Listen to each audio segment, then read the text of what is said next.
Hello everyone, welcome back to my YouTube channel nursing with Kajal. आज हम एक disease condition के बारे में जानेंगे। So let's start with the case scenario. Suppose you are a nursing officer and you have received a patient who is 45-year-old male having history of alcohol abuse. उसको nausea and vomiting हो रहा है and severe इपिगैस्ट्रिक pen भी हो रहा है and that pain is radiating to the back. We are talking about the region that is the left upper quadrant. Now on investigation we found serum amylase and serum lipase level is also increased. So हम किस disease condition के बारे में think कर सकते हैं?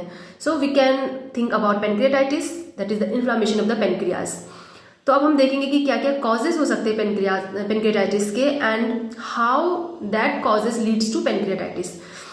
So the most common causes is obstruction of the biliary duct, long-term alcohol use that we have already seen, and less common causes is viral and the bacterial infection. So obstruction of biliary duct, how it will lead to the pancreatitis, we'll see. See in the diagram, there is a common bile duct, there is a pancreatic duct, and both duct combines a common duct and opens into the first part of the small intestine, that is the duodenum.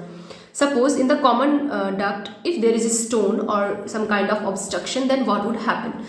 तो bile जो इधर से आ रहा है and इधर से जो pancreatic enzymes आ रहे हैं वो नॉर्मल फ्लो जो वे है उनका उधर नहीं जा पाएंगे, वहाँ पे बैक फ्लो होगा. सो जो बैक फ्लो होगा उससे क्या होगा? See here outline I have given, like gall stone form हुआ, वहाँ पे बिलियरी डक्ट ऑब्स्ट्रक्शन हुआ, देन बैक फ्लो हुआ. तो उससे क्या हुआ? Increase duct pressure. Yes, duct का प्रेशर बढ़ेगा and enzyme activation inside the pancreas. तो वो जो enzyme activation inside the pancreas है वो डैमेज करता है acinar cells of pancreas. Okay, and उसकी वजह से क्या होता है कि द एंजाइम्स जो वहाँ पे हैं वो पेनक्रियाज को डैमेज करना स्टार्ट करते हैं. The term is called the autodigestion. Okay, and this will lead to the pancreatitis. The same thing on chronic alcohol abuse, the acinar cells of the pancreas will damage.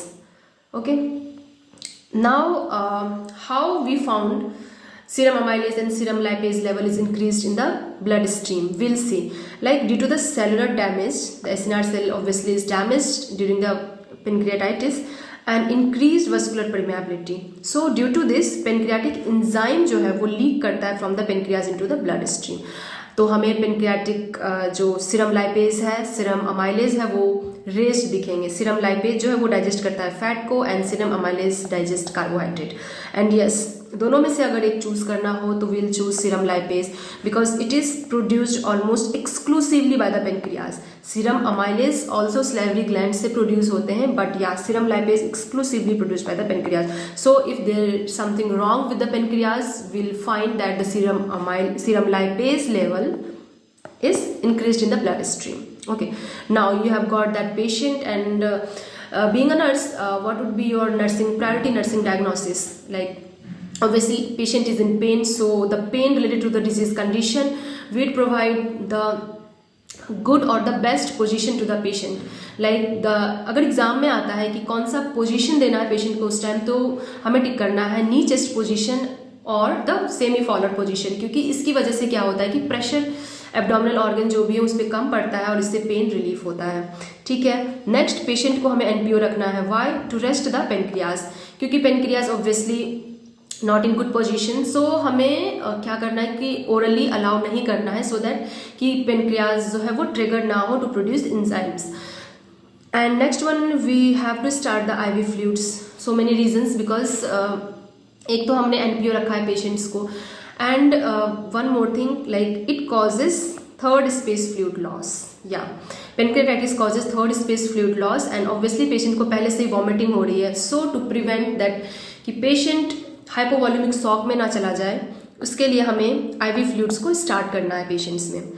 और hypovolaemic shock में जा रहा है या नहीं जा रहा है, इसको कैसे फाइंड करना है? उस टाइम पेशेंट्स को लाइक बीपी लो होगा, पल्स रेट जो है वो इंक्रीज होगा, that is tachycardia, and urine output decrease होगा, दैट इज द ओलिगोयूरिया. सो हमें इन सब चीज़ों का बिल्कुल अच्छे से ध्यान रखना है, क्योंकि ये सब आगे फर्दर पेनक्रियाटाइटिस में हो सकते हैं. हाइपोवॉल्यूमिक शॉक में पेशेंट जा सकते हैं.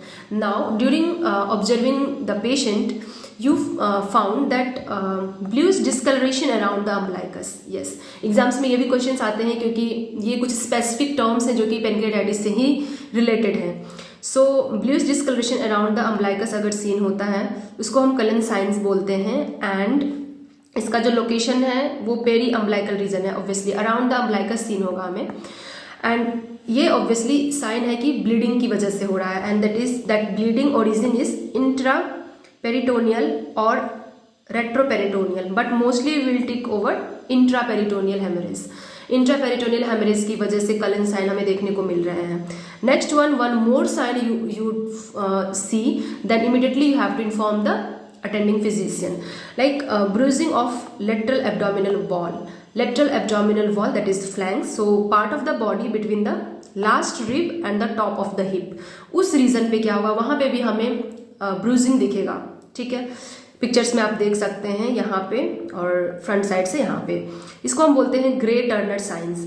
ओके, इसका ब्लीडिंग ओरिजिन, ये भी ब्लीडिंग की वजह से, हेमरेज की वजह से हो रहा है, एंड इसका ब्लीडिंग जो ओरिजिन है वो है रेट्रोपेरिटोनियल हेमरेज। ओके, इसको फ्लैंक एकाइमोसिस भी एग्जाम्स में टर्म आ सकते हैं, सो ये भी ध्यान रखना है, that is the flank एकाइमोसिस। Now, obviously, patient is already having the pancreatitis, so some management as a nursing point of view, we have seen patients को proper position, patient को NPO रखना है, IV fluids जो भी advice किए गए, like most of the time patient is also on TPN, that is the total parental nutrition. Obviously, patients को एक complete nutrition की भी जरूरत है उस वक्त, क्योंकि patient NPO है, to prevent the hypovolemic shock. Okay, now patients को हमें ऐसे खाने से, अगर पेशेंट को पेन रिलीफ होता है, now we are allowing patient to take some meal, तो हमें उस टाइम एग्जाम्स में ये भी क्वेश्चंस आते हैं कि किस टाइप के फूड को अलाउ करना है। ठीक है, तो हमें ऑब्वियसली टिक करना है limit fat and limit protein, मतलब फैटी चीज़ें जो हैं, प्रोटीनीसिस चीज़ें जो हैं, उस टाइम हमें लिमिट करना है पेशेंट के लिए, क्योंकि जो इनको डाइजेस्ट करने के लिए हमें पेनक्रियाटिक एंजाइम्स की नीड होती है, एंड पेनक्रियाज जो है अभी उसको रेस्ट चाहिए, एंड ऐसे कंडीशन में नहीं है कि वो प्रॉपर फंक्शन कर सके। एंड ऑब्वियसली अल्कोहल तो पूरा पेशेंट को बोलना ही है बंद करने के लिए, एंड एनपीओ रखना है, टीपीएन या आईवी फ्लूइड्स देना है, this all are the management. and obviously some the pharmacological management that the physicians will advise will follow. And next one is the surgical management में patient को sometimes Vipul resection की जरूरत पड़ सकती है, दैट इज द पेनक्रियाटिको-ड्यूडेनेक्टमी। उसमें क्या होता है कि head of pancreas, first part of the intestine, that is the duodenum, the gall bladder and the bile duct, इन सबको क्या कर दिया जाता है, रिमूव कर दिया जाता है, एंड जो रिमेनिंग ऑर्गन्स हैं उनको रीअटैच कर दिया जाता है to allow the digestion. Okay, I hope कि पेनक्रियाटाइटिस से रिलेटेड पॉइंट टू पॉइंट जो भी क्वेश्चंस विद रैशनल आते हैं एग्जाम्स में, you guys will able to tick all those. Okay, thanks, bye bye.